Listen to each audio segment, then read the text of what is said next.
So this is the wonderful Ian Pringle, whom I've worked with once, thank you, and a producer of wonderment here. Thanks.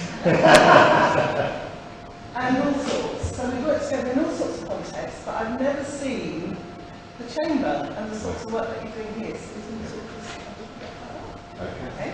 Thank you. Yeah, so I'm much more used to sort of facilitating conversations rather than telling a story to people or telling a story in this context rather than I used to show it in kind of circles. So, I just thought, so yeah, my name's Ian Pringle and I run a theatre company called Faceup Theatre, and we create theatre and art-based interventions for change, really. So that might be personal, political, environmental, social change. Anything really is about the kind of change process.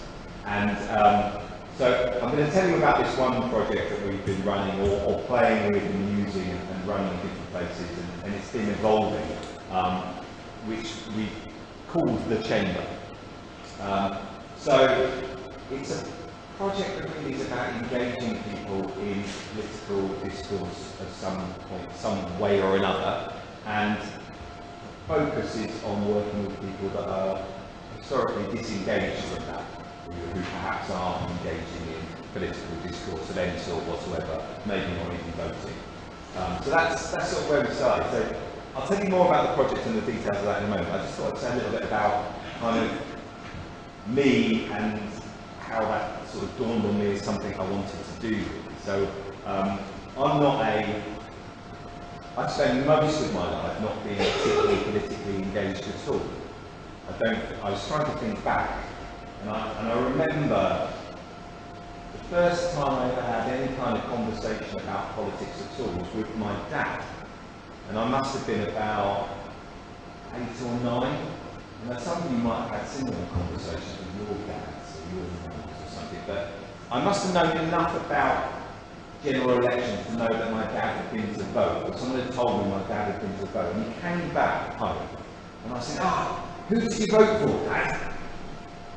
And he looked at me very sternly, looked around me, and he said, that's private. That's none of your business. We don't talk about who we voted for, getting nods, which makes me think maybe other people have that experience with their mums and dads. And I remember feeling really angry and upset that my dad wouldn't tell me who he voted for. So I made my own assumptions about that later on, but he never told me who he voted for. And then the second political thing that I remember getting engaged with, when I was about 13 or 14, I lived in a very rural part of Sussex, and my parents, either were too busy or couldn't be bothered, but they wouldn't give me lifts to many places, so I started cycling quite young, and I cycled to the places that I wanted to go. And I remember distinctly watching programmes about the environment and hearing about pollution and being really worried about car fumes. And I think this might have been in the days where there was still leaded petrol. So I was a bit worried about that. And I wrote, and someone must have told me to do this, because I don't think I would have thought about it off my own back, but I wrote to my MP about that. And I remember I wrote to my MP a letter, and my mum helped me write something, and eventually got a letter back. And I was really excited to receive this letter. Anyone ever got one of those with the sort of the House of Commons thing on the side of it? I was really excited to get that. And I got it. And when I opened it was a letter, but it was a real, a letter that everybody probably gets to write to their MP, and it was signed by the MP at the bottom. But I immediately felt like, I'm not sure that person really read my letter, or whether they really engaged with me. So it was a bit of a pat kind of response. And I remember being quite disappointed that it wasn't like, oh, hello Ian, I'm really glad that you're worried about that. Why didn't you come up to the House of Commons without a big chat? I was a bit disappointed that it wasn't very engaging. So I didn't really do anything then. And then, by the time I was 16 or 17, I was quite into raving. And at sort of parties, those sort of illegal parties in fields and things like that across rural Sussex. There's lots of people in Sussex didn't like very much, but there were a lot of people who did like it quite a lot. And do people remember the criminal justice bill? Yeah. When that came out, there was a whole law, wasn't there, about people congregating in spaces and all of that. So I was outraged about that. And I remember being slightly stoned on my moped, riding back from Hastings in Sussex, and stopping on the A2100, which is the road between Battle and Hastings. the battle of Hastings and Hastings, those two spots on its face. Very iconic piece of tarmac. And I took out my white spray pen and I wrote some sort of thing about the criminal justice bill on that thing, which somebody obviously saw me do, because about 3 miles later the police arrived behind me and they said, why was I doing that? And I tried to give some kind of responses to why I was doing that, and I looked like a very pathetic 17-year-old who didn't know what he was talking about. They probably phoned them up, and that was the end of that. So that was my political engagement, and I didn't really do anything political up until now, really, after that. I was trying to think why, and I was talking to Palm Jim, who came in, and we were talking about having children and grandchildren, and when would you get grandchildren, because I only just had grandchildren at 42. And that, like, our generation started leaving things a little bit later than everybody else. It'd been quite late before a lot of my friends have had children. So wondering why that is, when now there's a generation that seems to be having children quite young and even getting married and doing slightly more traditional things. So I think it was something I could make. It was a play, it all got quite easy, and we were just partying and having fun and not really thinking about politics. So I didn't really think about any politics at all. I was socially engaged to a point, because I started to work in prisons and youth theatre with those kind of individuals, with those kind of social challenges. But a lot of that work was about personal responsibility and inviting people to think out how they could manage their own lives better. And occasionally people would say, yeah, but what about this? You know, I've been through the care system and this happened to me and this happened to me. Why doesn't somebody do something about that? And you feel yourself kind of giving a bit of a response to that. Okay, yeah, that was really difficult. What can you do now? And again, placing that emphasis on the personal responsibility, which sometimes felt a bit unfair. So I remember beginning to think after a while doing that. But actually, there are other things that people need to change, and the bigger things that people need to get involved with to really change these issues. It seems pretty obvious, doesn't it? But you know, it was only dawning on me then. And then, of course, a few things happened. So Joe Cox was murdered, and Joe Cox happened to be my sister-in-law's her fiance, so I had a close kind of experience from that. And then Brexit happened, and then Trump got in. I can't remember if it was in that order, but so those things started to happen. And then there was the general election. So those 4 things made me start to think a little bit more about politics, which I think probably is what everyone's doing, really. I'm quite simple in many ways. So I tend to like to, you know, I think when it becomes clear to me, it's probably becoming clear to other people as well. I tend to be on the same. I'm usually not further ahead than anybody else. I'm usually at the same level. So I thought, oh, I'm starting to think about that. And the other people are probably starting to think about that, or having conversations about it. And then I started thinking, why have I not got engaged in this? Why don't I really know anything about this? And I thought, why do only 69% of the population vote? And that's supposed to be a good turnout for the general election. 69% of people voted in the last general election, something along those lines. Might have more, but less. You know. So that means like 30% of people didn't vote. Why is that? So I started looking into that a little bit, and I got some Arts Council funding to look into it a bit more, and spent some time at the House of Lords, the House of Parliament, talking to people, talking to politicians, and asking questions and reading a really big, boring book about how Parliament works, and sometimes reading it, sometimes getting bored about it, but kind of beginning to discover what some of those things are. And it struck me that most people didn't vote or didn't get engaged because of 3 main reasons, which maybe you know already. But the first one is like, I don't get it, I don't really understand, I don't know what any of it means, or well, none of those people represent me. Why would I vote for any of them? There's 3 parties and I don't really agree with any of them. None of them tick the box for me, so I'm not interested in that. Or, it doesn't matter who you vote for, you always get the same government. So there are 3 sort of pervasive perceptions of politics that we got. And I thought, well, the last one, I don't know if I can do anything about the last one. You've got to kind of engage, the people have got to find that and work that out for themselves, and maybe that's political in itself, so maybe that's okay. But the first one, I thought, that's not okay. Not understanding isn't okay, so I kind of thought, well, why don't we understand? And I thought, well, how much did we talk about politics at school? In my school, we didn't talk about politics at all. There was not one single political debate, there was not one single reference to Parliament or how Parliament works. I don't think in any of the schools I went to there was even a trip to Westminster. Or it might have been a cursory, where you went past Westminster and pointed to the Big Ben, but there was no sense of what happened in that building or what was happening.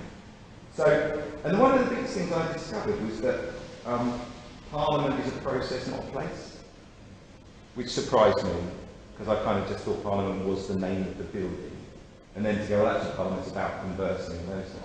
And then I like the idea of like a touring Parliament, so I started thinking, well, maybe that's it, maybe that's what we do. We could create a kind of touring Parliament where we take it around and we use some of those processes, but with other people in different places. And that's where I went, oh, we'll do that, we'll do the chamber. And we'll take these people to that place. So, and then another thing that struck me about it, I'm rambling, we'll get to the thing, was that, so my schools didn't have that input, but I met some Eastern Masters. I was doing a project and some Eastern Masters came to observe the project, and it was with the Peace Foundation, and they came to look at what we were doing. And I know that they have a kind of a mock parliament. So one of the chamber at Eton is it's like a representation of Parliament. So, and they debate all the time. So that's interesting, isn't it? So people from Eton that got into politics, funnily enough. So there must be a correlation between those two things. So it's more about getting into those things and talking about politics. Not like my dad, who wanted to be private about it and didn't want to share those things. So we came up with this idea and we got some funding, and we went to. So initially it was a day-long workshop, and we went to a school where we worked with all of the sixth formers in that school, Belfast School, so a mixture of kids, some from fairly decent backgrounds, some from more challenging backgrounds, but you know, with a broad array of political ideas and things. We worked at H&P Stafford, which is prison in Stafford, that houses predominantly sex offenders in that prison. Sex offenders. We worked with students at Warwick University. We looked after children. And subsequently, we've done sessions. We worked with St Basil's in Coventry, homeless people. We've worked with learning disabled adults at a school in Derby. So quite a range of people, but all of those people, for their own different reasons, are either disenfranchised or choose not to engage in political debate. And the way we start every session would be to get people with one piece of paper just to write down 4 things that they felt something needed to be done about. So just start with that kind of simple issue, something needs to be done about. And then, so Steve would write something down, 4 things down, I'd write 4 things down, then I'd invite everybody to pair up, and in your pairs, you have a discussion about the 8 things that you have, but you have to make an agreement about the 4 things that you'll take forward. And so that went on. So you then do two pairs with another 2 pairs until 4, and so on. So with the sixth form students, I think there were 60 people we were working with, and they would do that until we got down to one very big group with just 4, with 8 issues or something between them to get down to our final 4 issues. And then we create 4 single issue parties based on the issues that they want to raise, and we get them into those parties, and then we do a vote. So the idea behind this is not complicated, but the idea is that you're creating your own political process, you're creating your own parties, but even when the parties were created, we then took everybody away from the parties and said, and now you vote, you choose which parties you want to be part of, which ones you want to go and join now. Because you might have been into this thing, but actually someone's created a party that you're more interested in, so then we do that. And then the rest of the day was about exploring, recreating Parliament. So we just got lots of chairs and recreated Parliament as it is, talked about who sits where, why they sit there, some of the sort of old-fashioned things that happen in terms of the speaker and all of that stuff. And then we moved into creating acts. So each party would have to create a bill, and then we would have, by the end of the day, would culminate in a debate about one particular bill to see if we can get that through. And it was kind of, it was hit and miss, really. Some people really got into it. So what was amazing about it for me was that the people, if you captured somebody and they got that thing that they wanted to do something about, really shined with their life. So in particular when we worked with the looked after children, although they were some of the people in that group were the hardest to engage, when they did engage, they were the most vehement in terms of their beliefs about what they wanted to change, and meant more to them than it did to the students who work at university, for example, who did it. So in terms of the shift, by the end of the project, we just assessed them on likely to vote, which actually, on hindsight, is too broad an assessment, but it's what we did at the time. I think that everybody increased their likelihood to vote, but the looked after children increased by like 35%, over 35% more likely to vote at the end of it. I think the prisoners were about 30% more likely to vote at the end of it. The mainstream schools were about 15%, and I think that the universities were about 5% more likely to vote. But what was really interesting for me about those groups was the university students already, they'd already decided who they were voting for. And actually, it wasn't really going to change. They were on a path already, and they got stuck into that path, that way of being. And they would find whatever was available to them to justify if that's what they were going to do. Whereas the looked after children and the prisoners, they were quite open to it. So by the end of it, they were making much more conscious decisions about who they might vote for, why they might not vote, but they had more reasons not to. So yes, that's kind of where we got to with that project. But the thing that I've been grappling with from that was that what I wanted to do was create something that was experiential and interactive and not didactic, so that there would be something of a game in it, so there would be a playful nature to it. So when you came along, you wanted to play, you couldn't help but get involved in the game. And I kept on going back to the workings of Parliament and how you can make a game of that, and how you can create trying to make board games and things like that. And I realised that there was just, there's so many games in that one place. You can't break it down to one simple game. So what we're playing with now is this idea of creating lots of small individual games. So things like the fixed odds Brexit machine. So that's like a human fruit machine. Have you ever come across human fruit machines? You might see them at a fair or something like that. So you ring a bell, it's a box, and 3 people are standing in the box, and when you ring a bell, they'll pick up. Maybe it's like a banana, an orange, and an apple. But they pick one up, and you might get 3 in a row, you might not do. Well, with this one, you have the whole cabinet, and you can pick up a member of the cabinet, and then you just sort of, tongue-in-cheek, you give a little bit of information about those things. Because most people don't know who's in the cabinet, they don't know what the cabinet is, they don't really know what it is. So I was thinking about the roulette wheel of gender parity, or so something that's playful that engages people in a conversation about that. And the other thing that we learned from this, which is interesting, which just goes back to my dad's point as well, who obviously I thought was a raging Brexiteer and quite conservative, because that felt like a conservative thing to say, to describe it. And as it turns out, that election, he voted for who was standing against Margaret Thatcher, sort of the last kind of lefty Labour, Michael Foot. So he voted for Michael Foot, and he's actually quite a big fan of Jeremy Corbyn. But these things I didn't know, and it really surprised me that I thought that was a conservative thing. But he didn't know the Conservatives tended to keep that as more of a conservative thing to do. I'm not going to talk about my vote, it's absolutely fine. But the fact that he was Labour really surprised me. I hadn't found those things out. So then I realised that this is just a British thing. It's not one way or another, this is just how people are.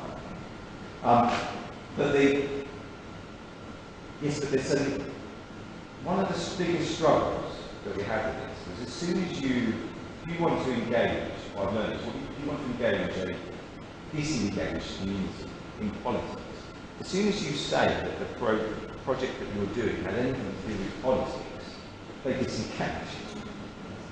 Right? So the first thing we would do, so if you go into school, fine, you know, because the captive audiences, for want of a better word, that's fine. But when we try to do this project in more, you know, broader, open audiences, just in communities and community centres and things like that, two things happen. Not many people come, and the people that do come just have an axe in mind. So we, you know, I remember one, we had some, you know, members of the local Green Party turned up and were really vehement about our issues and stole the floor the whole time. Another one was somebody from the Labour Party turned up, and it's the same thing. And we didn't get to have a debate, we didn't get to have a conversation. And so what we're doing now is we're disguising it. And we're just going, what brings people together? Well, food brings people together. Playing brings people together. Craft brings people together. So that what we've got to is now we're just having lunch, or having so in Belfort we're doing a hamper lunch for mums, which is there's manicures, there's food, there's a bit of a massage, there's also politically themed cakes, and a meal where we ask questions. So I suppose in 15 minutes kind of up. So the question to leave you with really is, in terms of engaging the people you want to engage in a political conversation that you want them to have, what's the question you're going to ask? And where and how are you going to ask that? So think about maybe the people that you wouldn't normally ask. So how do I get my dad to have a conversation about those things? Can I bring this up in the chip shop while I'm getting my chips? Would that be a more worthwhile experience than kind of putting loads and loads of time and effort into creating an event where people come to talk about it? Whereas where can you drop it in? Where can you start those conversations? So that's my question for you to talk about.